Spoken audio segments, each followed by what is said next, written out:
What is up, ladies and gentlemen? It is your boy Tyler from the world famous Fetch Shock podcast, and today we're going to be doing something a little different. Not different in the sense that I'm going to be bringing you something new and original, but different in the sense that I'll be doing it. Today, we'll be bringing the Ruckus in my favorite format, Legacy, and our weapon of choice is going to be my favorite deck, Legacy Death and Taxes. This unassuming pile of shitty white creatures defeats its opponents by mana denial, hate creatures, and the good old-fashioned beatdown. Similarly to the 90s hip-hop group Wu-Tang Clan, the pieces of this deck come together to create something that is greater than the sum of their parts. So without further ado, let's inspect the deck. First off, we have Mother of Ruins. Untapping with her allows us to protect our creatures from any spot removal spells, while also making combat a total nightmare for our opponent. Our only removal spell in the deck is 4 Swords to Plowshares that can exile any creatures that are troublesome. Aether Vial is probably the best card in our deck, giving all of our creatures pseudo flash and allows us to do some pretty crazy shit with Flicker Wisp and some of our other creatures. Stoneforge Mystic is a master of the challenge sword style and allows us to diversify our bonds as far as the equipments in our deck are concerned. We have Umezawa's Jitte to fetch for creature matchups like Elves, Goblins, and the Mirror match. We have Sword of Fire and Ice to protect our creatures from bolts, Jace activations, while also making it so we can attack through things like True Name Nemesis and Baleful Strix. And we have Batterskull, a 4/4 lifelinker with vigilance that is obviously far too good for Modern. Thalia is a legendary creature that makes our opponent's non-creature spells cost 1 more to cast. Turns out, when Brainstorm costs 1 in a blue, it's actually significantly worse. Phyrexian Revoker insulates us against any Planeswalker activated abilities, while also shutting off artifacts like Lion's Eye Diamond, Mox Diamond, and Lotus Petal. Recruiter of the Guard allows us to inspect our deck for any creature that we could possibly use at any particular time in the game. Flicker Wisp is our Swiss Army knife. It allows us to blink creatures like Recruiter of the Guard or Stoneforge to go get something else from our deck, and when paired with Aether Vial, it allows us to save our creatures from removal spells or blink an opponent's permanent during their turn so they do not get to have it. The card does it all. This is pretty much the main deck as far as Death and Taxes is concerned. Any other cards in the main are usually flex spots depending on the meta. Currently, Legacy is being plagued by the existence of Wrenn and 6 and Plague Engineer, 2 cards that are very, very fucking good against our deck. So all of these choices in our flex spots are in a direct response to those cards. Today, we're running Sanctum Prelate, which is basically a Chalice of the Void on a creature, except for it's only non-creature spells, and they actually can't be cast, so they can't just throw them out to count for Storm. Hallowed Spirit Keeper is great in a format full of removal. When it dies, you get to reset your board with as many 1/1s as creatures in your graveyard. The King of the Jungle himself, Brimaz, is great because he doesn't die to Bolt, and he also makes a bunch of 1-white cat soldiers to help you go wide. Palace Jailer is a removal spell tacked onto a creature, and becoming the Monarch can be incredibly relevant in matchups where card advantage is very important. And finally, we have Tomic. A 2/3 flyer is a relevant body in this current metagame, and also the ability can really help us out in other Wasteland matchups. Rounding the deck out is 4 Wastelands and 4 Rishadan boards. That's our mana denial suite. Oftentimes we can cut them off of an entire color completely, or just make them short on mana so that they can't cast their spells on curve. We're playing 3 RUCKUS to bounce any legendary permanents while also being able to save some of our legendary creatures like Thalia, Brimaz, and Tomic. We're playing Ancient Tomb in our flex slot to accelerate some of our plans, like getting a Phyrexian Revoker out or powering out some of our artifacts, or just getting a Palace Jailer down 1 turn early. Finally, we have 12 basic planes, so we're not losing to decks with Wasteland, Back to Basics, or other similar effects. In the sideboard, we have Path to Exile as an additional removal spell. We have Pithing Needle to go alongside Revoker to name troublesome activated abilities of permanents. We have Containment Priest to stop shenanigans from Sneak and Show and Reanimator. We have Canonist for combo decks, Rest in Peace for graveyard decks, Relic Warden to deal with any kind of enchantments or artifacts. It's especially powerful in the Mirror or in the Stoneblade matchup. Council's Judgments to deal with permanents that we wouldn't normally be able to deal with, like Planeswalkers and True Name Nemesis. Fairy Macabre, which is just a stand-in for Surgical Extraction because it's $1 million fucking online and I do not want to buy one. Sword of Truth and Justice because it is fucking sweet. Cataclysm for the blowout factor in decks that are relying on a lot of mana or a specific kind of mana. And finally, Chalice of the Void, which punishes decks with an abundance of 1-drop cantrips or other spells that they rely on to be able to play their game. And that's the deck. Now that we're all familiar with what we're playing, let's jump into a Legacy League and show some nerds why Death and Taxes ain't nothing to fuck with. Wu-Tang Clan ain't nothing to fuck with. Game 1, we win the die roll and choose to be on the play because we are very good at Magic. We keep a hand with 3 lands, 2 Thalias, a Revoker, and a Recruiter. This will allow us to hopefully disrupt our opponent with a turn 2 Thalia and develop our game plan after that. We lead with the basic planes and pass the turn. Our opponent plays a Mountain and a Goblin Guide? What is this, Modern? Our opponent smacks us for 2 and reveals a Stoneforge Mystic on the top of our library. We draw the Stoneforge Mystic and we slam Thalia. Our opponent untaps, bolts our Thalia, and gets into the red zone with the little red idiot, this time revealing Umezawa's Jitte. We draw the Jitte, play Stoneforge Mystic because Batterskull is very good in this matchup, and then we decide to hold the port in our hand for fear of Price of Progress. Our opponent plays a 3rd land, sends the Goblin at us again, this time revealing our dearest Mother of Ruins. We elect not to block, and in the second main phase, we get our Stoneforge skewered and our face lava spiked. We draw the mommy, play a Thalia, and pray she does not get set on fire. She doesn't! Our opponent plays a land and passes the turn. We think for a moment on our turn and determine that getting a Jitte into play and getting some counters on it so we can gain life is good. We play the port, play the Jitte, and pass with hope in our heart and equipment on the battlefield. That hope is immediately extinguished as our opponent Price of Progresses us in our end step, untaps, bolts our face, and fire blasts us for Xaxes. We are dead. On to sideboarding! During sideboarding, we remove our 2 recruiters because they are simply too slow.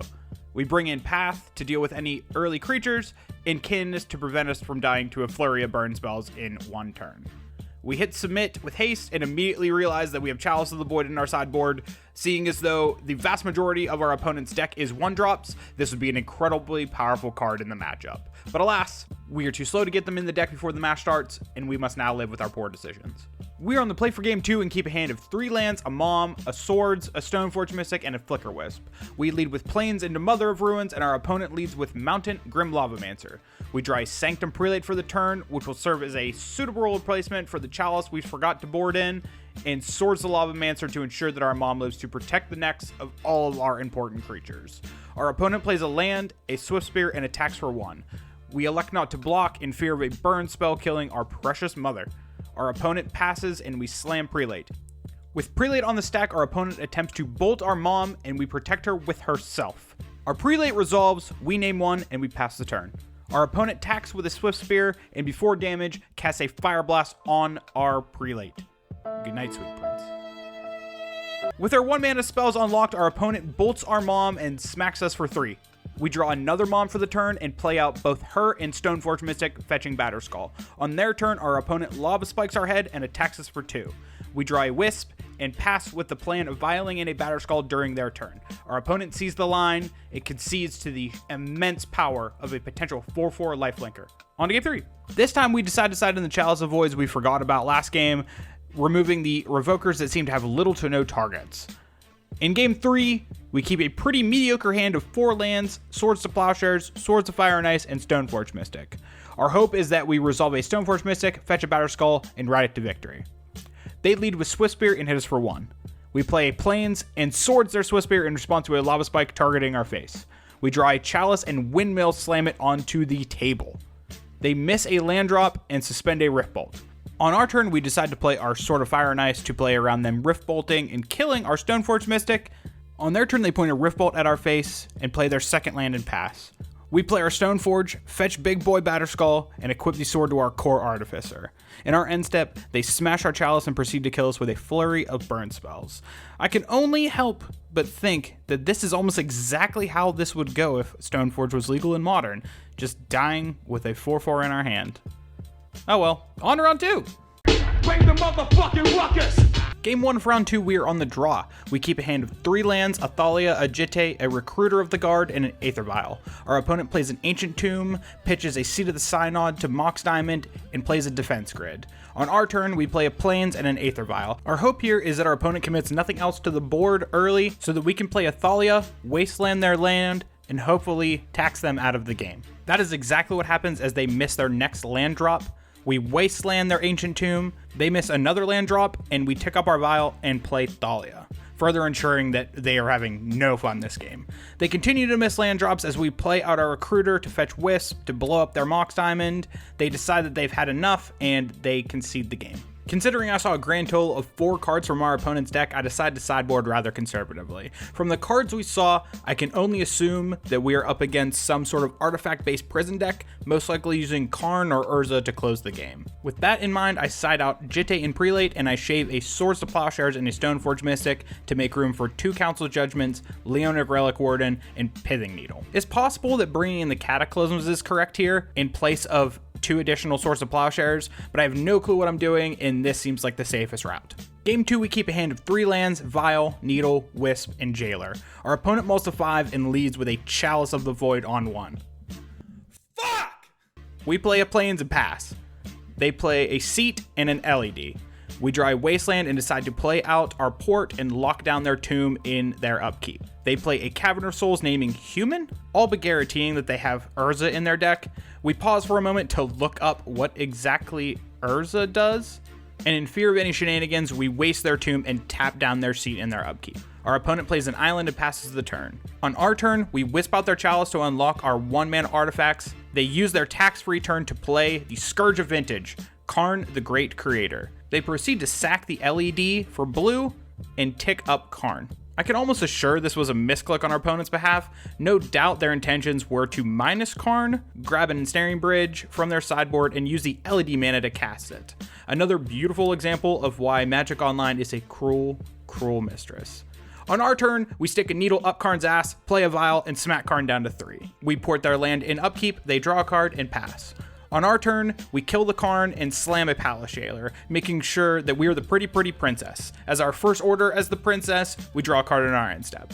Our opponent plays a Sorcerer's Spyglass and names Rishadenport. On our turn, we draw an Ancient Tomb, play it alongside Stoneforge Mystic, fetching Sword of Fire and Ice. We place the sword on the stack, and before we can set up our card engine to draw more cards than Kev Walker, our opponent concedes the game. Firmly in the 1-1 bracket, we moved to round 3. Introduced in the ghost face killer. Round 3, we lose the die roll and keep an opener of 2 lands, Aether Vial, Mom, Thalia, and 2 Stoneforge Mystics. Our opponent mulligans to 6 and starts by fetching a Bayou and Thought-Seizing away our Aether Vial.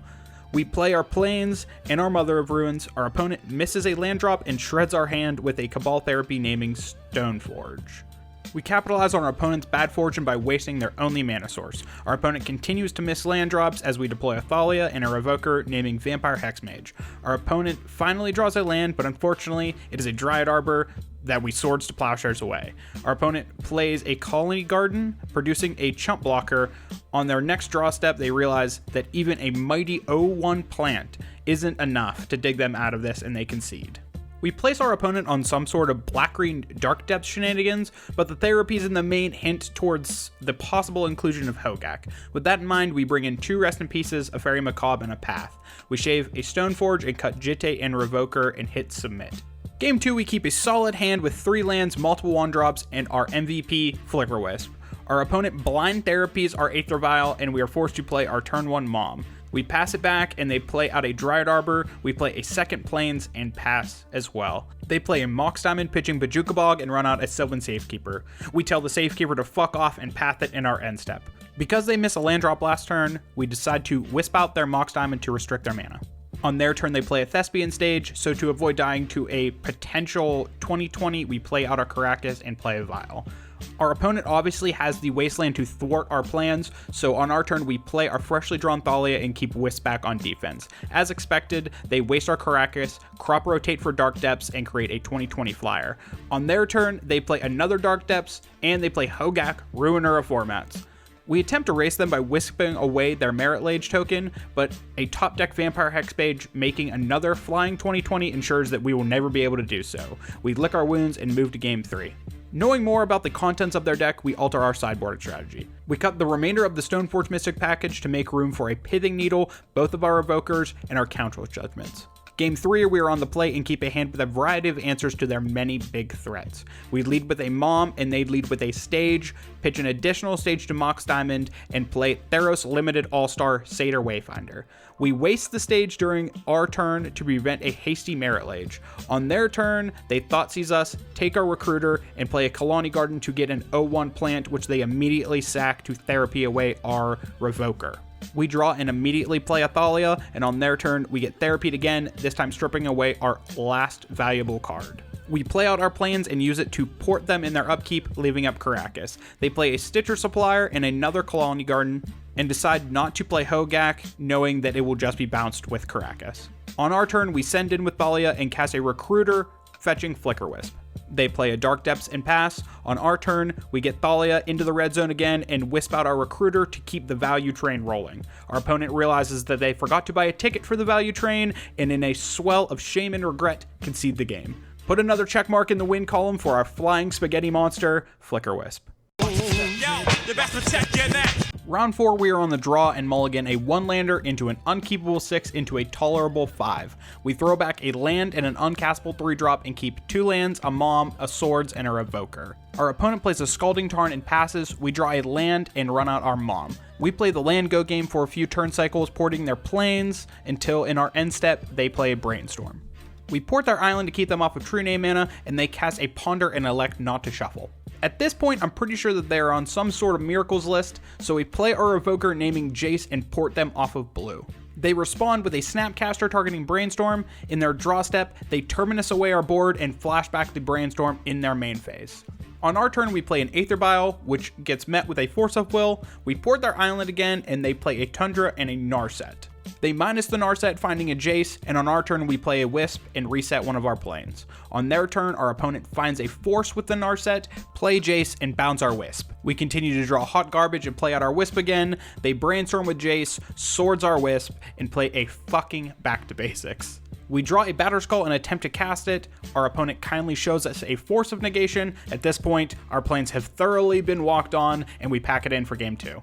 Our sideboard plan for Miracles is pretty intensive. We start by cutting our swords and trimming down our Moms, seeing as though they are pretty poor against the board wipes, and cutting our Jitte. In their place, we bring in Chalice of the Voids for their cantrips, Council's Judgment and Needle for their walkers, and Cataclysm for the blowout factor. We also bring in Sword of Truth and Justice because it is fucking sweet.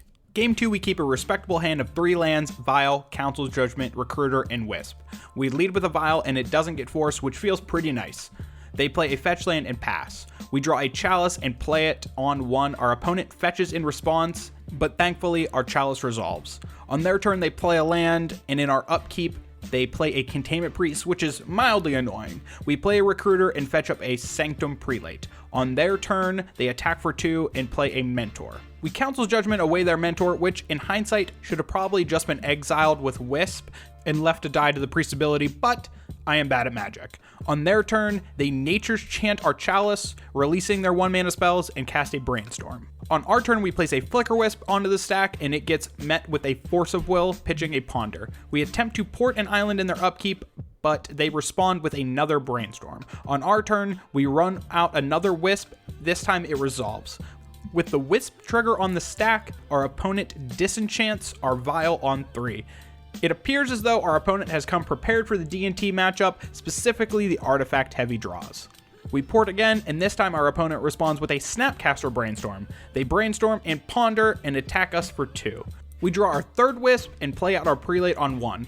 On upkeep, we port them again, this time hitting their planes to protect us from a top deck Terminus. They yet again attack us for 2 and pass. On our turn, we draw Cataclysm, which is usually lights out in a matchup like this, but thinking about it, we decide that continuing to port them off white gives our board state the ability to just race them to the end of the game. Keeping with this plan, we attack them with the Wisp and use our other Wisp to kill their Snapcaster. On their turn, they find a land, play a Jace, and use it to Brainstorm. They look at the top 3 cards of their library, presumably not finding a Terminus or a fetch land to reset it, and concede. Our sideboard plan is basically the same for game 3. The only change is that we swap a Mom for a Swords so that we have an additional answer to Mentor and Priest. We ship it to game 3 where we keep a very good hand of 3 lands, Vial, Chalice, Sword of Truth and Justice, and Wisp. They play a fetch land and we play our Aether Vial. They fetch on their turn and play a Ponder. Oddly enough, they elect not to shuffle and also miss a land drop. Something smells pretty fishy about this, so we attempt to bait out a counterspell with our second Aether Vial, and it works. They play a second land on their turn and pass, and we slam a Chalice on 1. They Brainstorm in response to the Chalice, and our Chalice resolves. They play their land, and we Vial in Stoneforge on their end step, fetching good old Batterskull. We draw a Prelate, and I am so giddy with joy that I Vial it in on our main phase. For future reference, this is probably not the best timing. Typically, you would want to wait to respond to the Miracle trigger of Terminus if you plan on naming 6, but at this point, the booze is kicking in and clouding my judgment. Our opponent plays a back to basics on their turn. Thank you, basic planes. and we sneak in a 4/4 on their end step. On our turn, we tick up our Vial to 4 like a fucking idiot, drop in our equipment, and make our Germ a master of the Shaolin sword style and attack for 8. Our opponent draws their card for turn and concedes the match. Despite our best efforts to throw that game away, with our many punts, we somehow come out of it with the W in a matchup that can oftentimes be quite difficult. I'll take it. Queen, get the money. Here we go. Dollar Check bill, this shit. yo. So because I have the brain the size of a small peach, I didn't realize I wasn't capturing that last match until about the middle of round 2. But for context, let me show you a clip from how that match went with Jund lands.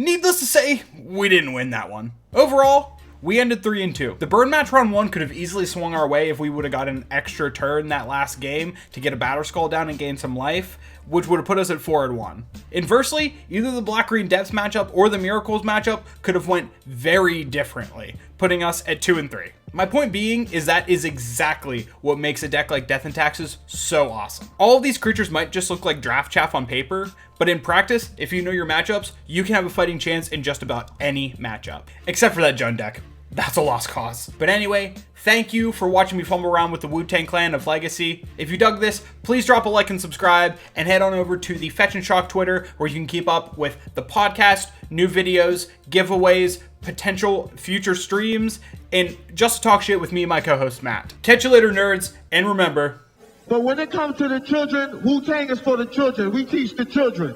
You know what I mean? Puppy is good, but Wu-Tang is the best. Okay? I want y'all to know that this is ODB and I love you all. Peace.